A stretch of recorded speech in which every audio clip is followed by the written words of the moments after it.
the Canada Prime Minister Mark Carney has slammed the US President Donald Trump. Remember that this comes after Trump's Davos speech. Now, Carney has gone on to say that Canada thrives on its own values. Now, Mark Carney has gone on to add that Canada thrives on its own and not due to the United States. This is an important statement coming in from the Canada Prime Minister, a rebuttal to the US President Donald Trump after his Davos speech. Carney has gone on to add that Canada thrives on its own values and not due to the United States. Remember that Trump had said that Canada lives because of the United States, to which the Canadian Prime Minister seems to have responded to the US President Donald Trump and his comment that Canada lives because of the United States, saying that Canada thrives because of Canadian values. Let's also listen into the reactions coming in on this. Canada and the United States have built a remarkable partnership in the economy, in security, and in rich cultural exchange. But Canada doesn't live because of the United States. Canada thrives because we are Canadian. Well, on this, we have my colleague Vishal Vivek joining us on the broadcast. Vishal, of course, once allies, now foes. There seems to be a huge political face-off between the US President Donald Trump and the Canadian Prime Minister. Walk us through what exactly is the showdown about?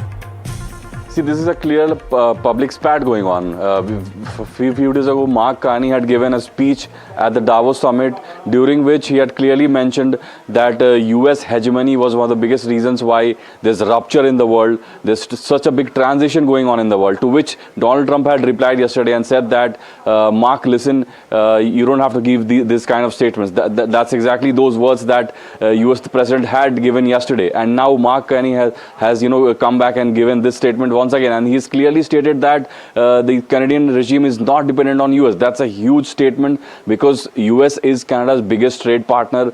What kind of implication this can have, only time will tell. But Mark Carney is a battle-hardened fellow. He is one of the biggest leaders in the business field. He has been leading two big central banks in the world. He has the ideas about trade. So he has in his arsenal the weapons to unleash on the US, so that this trade war can go on for a long time. But what will Trump say now? That everything will depend on that, because Trump is also not ready to relent. He's hell-bent on proving a point.